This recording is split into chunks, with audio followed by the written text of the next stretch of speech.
سکے گی، نہ حکومت پوچھ سکے گی، نہ پاکستان کے عوام پوچھ سکیں گے۔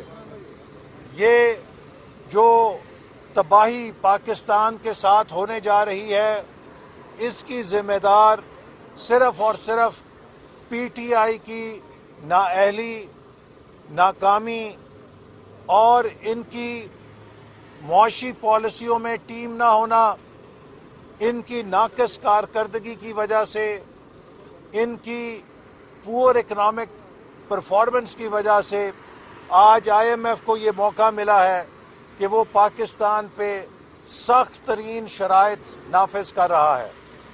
منی بجٹ میں غریبوں پر 350 ارب کا نیا ٹیکس لگنے جا رہا ہے۔ یہ 350 ارب کا جو نیا ٹیکس ہے، جہاں یہ مہنگائی کی نئی سونامی لائے گا، وہاں پہ پاکستان میں سرمایہ کاری کو ریورس کر دے گا۔ جو بیرونی سرمایہ کار ہیں وہ پاکستان سے مزید پیچھے ہٹ جائیں گے، چونکہ ان کے پروفٹس متاثر ہوں گے۔ ایک ایسا ملک جہاں پہ ہر روز ڈیوٹیاں بدلتی ہوں، وہاں پہ کوئی سرمایہ کاری نہیں کرتا۔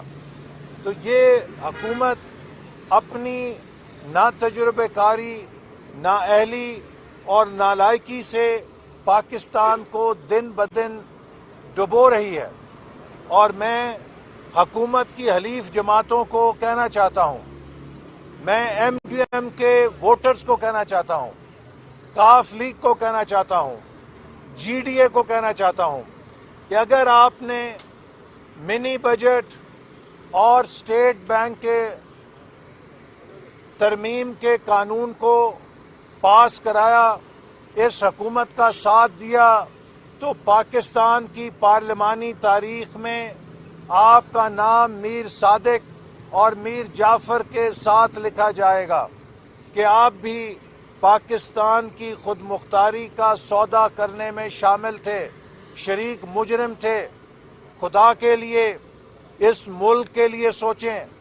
میں پی ٹی آئی کے ووٹرز کو کہتا ہوں کہ اپنے ممبران کو کہیں کہ وہ اس قانون کو ووٹ نہ دیں، وہ پاکستان کی خود مختاری کا سودا نہ ہونے دیں، کیونکہ عمران خان نے پاکستان کو بند گلی میں کھڑا کر دیا ہے، اور اس بند گلی سے نکلنے کے لیے اس کے پاس کوئی اور آپشن نہیں کہ وہ پاکستان کے لیے آئی ایم ایف نے جو بھی شرائط لکھی ہیں ان پہ انگوٹھا لگائے، ان پہ دستخط کرے۔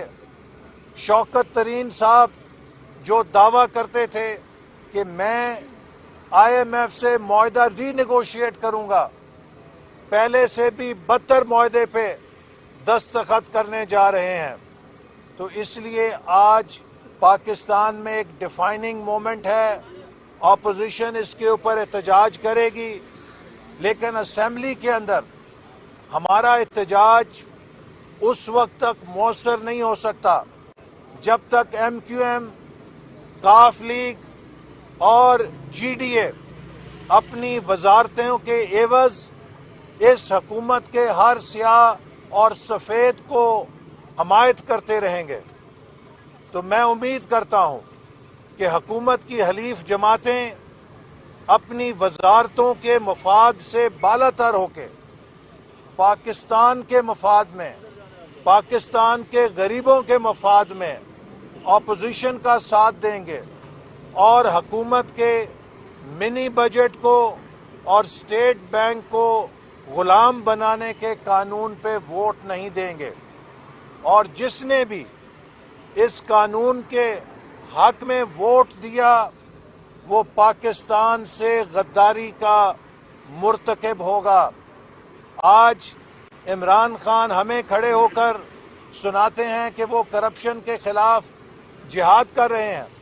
کل خود ہی انہوں نے راولپنڈی رنگ روڈ کیس کا ذکر کیا، لیکن عمران نیازی صاحب، راولپنڈی رنگ روڈ کیس میں تو آپ کے وزیر ملوث ہیں۔ آپ نے کس وزیر کو نکالا کابینہ سے؟ آپ نے کس وزیر کا کیس نیب کو سپرد کیا؟ آپ نے کس وزیر کو جیل میں بھیجا؟ آپ کی چھتری کے نیچے سارے مافیا بیٹھے ہیں. شوگر مافیا آپ کی چھتری کے نیچے بیٹھا ہے. آٹا مافیا آپ کی چھتری کے نیچے بیٹھا ہے. میں نے پہلے کہا تھا کہ دسمبر میں بدترین گیس کا بحران آئے گا.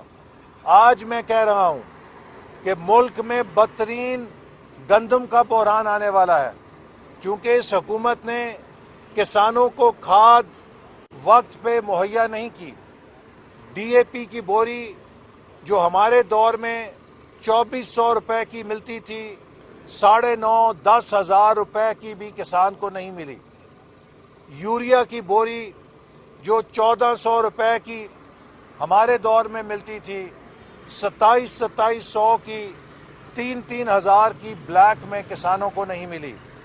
تو پاکستان میں گندم کی پیداوار بری طرح متاثر ہونے کا خطرہ پیدا ہو چکا ہے.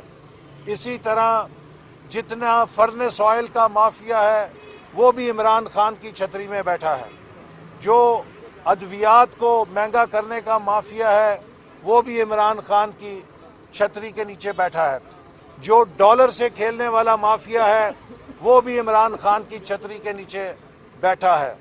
جو پاکستان کو سٹاک مارکیٹ میں جوا کھیلنے والا مافیا ہے وہ بھی سارا عمران خان کی چھتری کے نیچے بیٹھا ہے.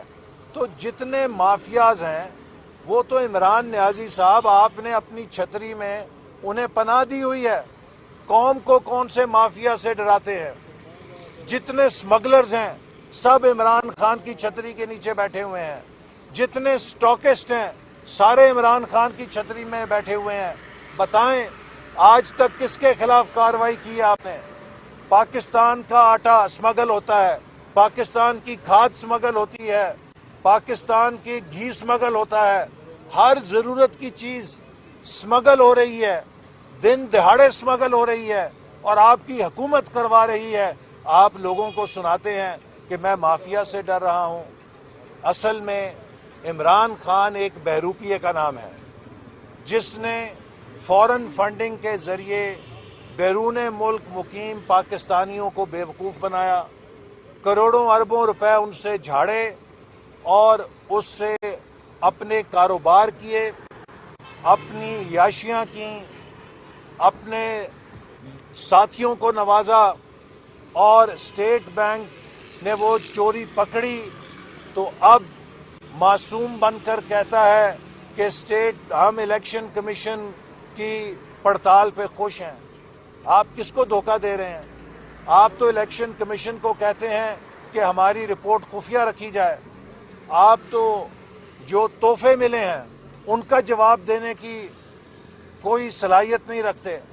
آپ سے قوم سوال کر رہی ہے کہ عمران نیازی صاحب آپ کو بیرون ملک جو تحفے ملے ہیں ان کی تفصیل بتا دیں. آپ بتا نہیں رہے کہ قومی مفاد ہے. کون سا قومی مفاد ہے اس میں؟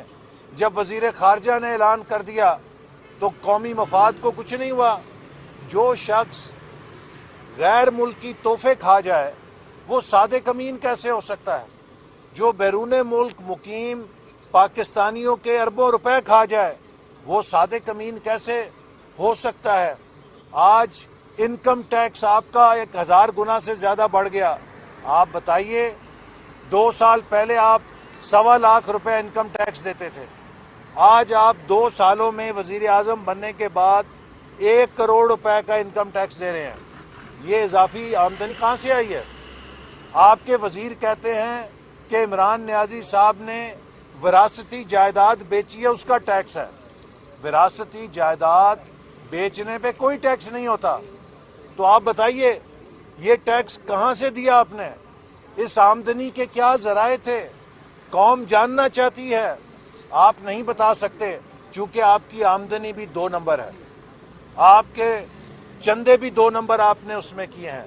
تو اس لیے اب وقت آ گیا ہے کہ اس ڈرامے کا ڈراپ سین ہو.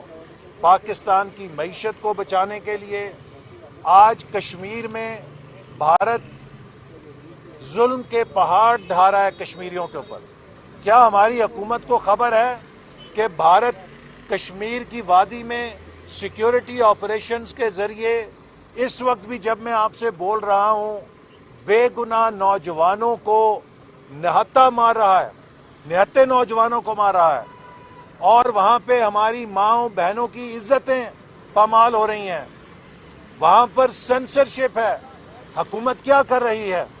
حکومت خاموش بیٹھی ہے، کیونکہ حکومت نے کشمیر کا سودا کیا ہے۔ انہوں نے مودی کو اجازت دی ہے کہ وہ مقبوضہ کشمیر کو اپنے بھارت کے یونین کا حصہ بنا لے۔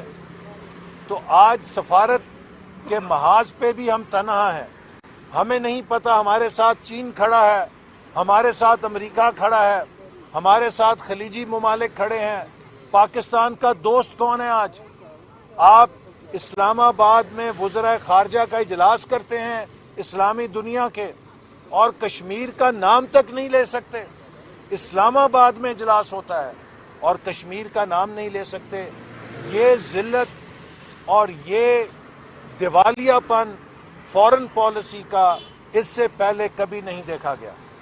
اسی طرح پاکستان کی سیاست میں جتنی مہاجرائی آپ نے پیدا کر دی ہے، روزانہ پاکستان اس تناؤ سے اور اس مہاجرائی کے درجہ حرارت سے پگھل رہا ہے، اس کا تمام ڈھانچہ پگھل رہا ہے۔ آپ نے معاشرے کے اندر جتنی نفرت بھر دی ہے، جتنی انتہا پسندی آپ پھیلا رہے ہیں، وہ ہمارے معاشرے کو بھی جہنم بنا رہا ہے۔ تو نہ آپ معیشت چلا سکتے ہیں، نہ آپ سفارت چلا سکتے ہیں، نہ آپ سیاست میں یکجہتی لا سکتے ہیں، نہ آپ معاشرت سے سماجی ہم آہنگی پیدا کر سکتے ہیں۔ تو آپ نے پوچھا ہے کل کہ اب لوگ ناراض ہیں تو میں کیا کروں؟ میں آپ کو بتاتا ہوں، عمران نیازی صاحب، 90% لوگ سمجھتے ہیں کہ پاکستان غلط سمت میں جا رہا ہے۔ تو آپ نے پوچھا ہے میں کیا کروں؟ Pack up and go home. یہ اب آپ کے بس کی بات نہیں رہی ہے۔ اب آپ گھر جائیں، آپ کی اننگز ختم ہو چکی ہیں، آپ بری طرح ریٹائرڈ ہرٹ ہو چکے ہیں، آپ کو پچ چھوڑنی پڑے گی۔ اگر آپ یہ پچ نہیں چھوڑیں گے تو پھر آپ کو گراؤنڈ مین آ کے پچ سے اٹھا کے پیویلین میں لے کے جائیں گے، چونکہ میچ نے چلنا ہے، پاکستان نے چلنا ہے، اس ملک نے آگے بڑھنا ہے۔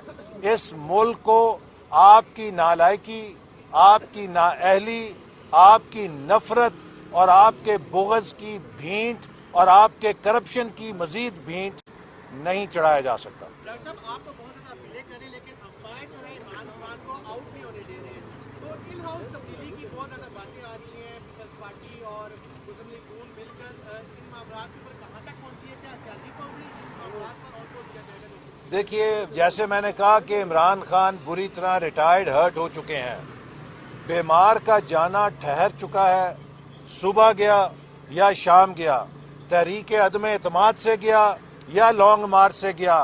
اب عمران نیازی کا جانا ٹھہر چکا ہے، چونکہ اس ملک نے بچنا ہے، اس ملک نے آگے بڑھنا ہے، اور اس ملک نے اور اس ملک کے عوام نے دوبارہ ترقی کے راستے پہ چلنا ہے۔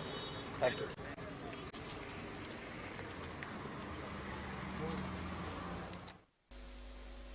آپ کو بتاتے چلیں کہ احسن اقبال میڈیا سے گفتگو کر رہے تھے۔ ان کا یہ کہنا تھا کہ پیشی کے لیے آئی تو پتہ چلا کہ احتساب عدالت میں بجلی ہی نہیں ہے۔